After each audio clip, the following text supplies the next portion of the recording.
Hey guys, good morning. বৰ্তমান শুই উঠিছোঁহে আৰু শুই উঠি ডাইৰেক্ট আহি গৈছোঁ জুইৰ কাষত। তো আপোনাৰ ঠাণ্ডা লাগিছে তো লৈ আছোঁ আৰু ইফালে চাহ দেখিবলৈ পাইছে বোলে মায়ে চাহ বনাই হৈ গ'ল। চাহ খাব লৈছোঁ, মা ইফালে আছে, মা আৰু মই চাহ খাম। আৰু সুপ্ৰভাত, আপোনালোকৰো আজিৰ দিন ভালে যাওক, ভালে থাকক, ভালদৰে এনজয়মেণ্ট হওক আজিৰ দিনটো। And good morning everyone. চাকাই হৈ গৈছে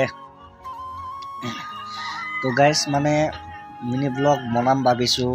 এনেই যেনেকৈ টাইম স্পেণ্ড কৰোঁ সেইবোৰকে দেখাই যাম।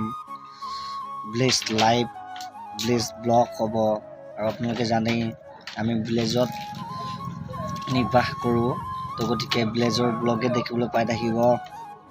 আৰু আমাৰ কামবোৰনো কি, গাঁৱলীয়া জীৱন কেনেদৰে, সেইবোৰৰ মাজত কেনেকৈ অতিবাহিত হৈ যাওঁ, আমাৰ জীৱন কেনেকৈ পাৰ কৰোঁ আমাৰ এই গাঁৱলীয়া জীৱনত, তো দেখাই যাম আপোনালোকক।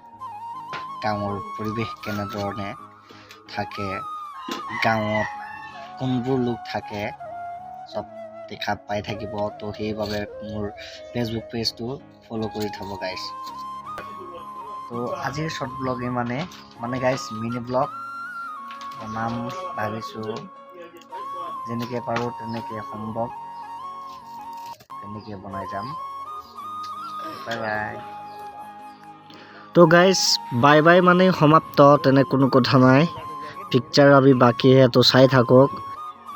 ঘৰৰ পৰা ওলাই আহি ইয়াক দেখিলোঁ, তো আপোনাৰ লাই শাক সিঁচি আছে স্কুলত। তো ছাৰ মেমক সুধিলোঁ কিহৰ বাবে এইবোৰ কৰিছে। তো ছাৰ মেমে ক'লে চৰকাৰৰ পৰা অৰ্ডাৰ আহিছে আৰু এইবোৰ কৰিবলৈ 1461 টকা দিছে বোলে। তো এয়া ষ্টুডেণ্টহঁতক কামত লগাই দিছে। ছাৰ মেমহঁতেও কৰি আছে, এয়া বিলাহী পুলি ৰুইছে আৰু ইফালে দেখা পাইছে লাই শাক ৰুইছে আৰু পানী দি আছে। ইজনে সিজনক কাম লগাইছে, চবেই মানে হাতে হাতে কাম লৈ লৈছে নিজাববীয়াকৈ। এয়া চব ইহঁতে নিজেই কৰিছে, ইহঁতে নিজেই খাব, নিজেই কৰিছে, তো নিজেই খাব গাইজ। স্কুলত খোৱা হ'ব, ৰান্ধনি ঘৰত দিব ইয়াৰ পৰাই তুলি লৈ। তো গাইজ মানে কিনো ক'ম, চৰকাৰৰ বিভিন্ন নিয়ম ওলাই গৈছে, ইয়াত দেখা পাইছে।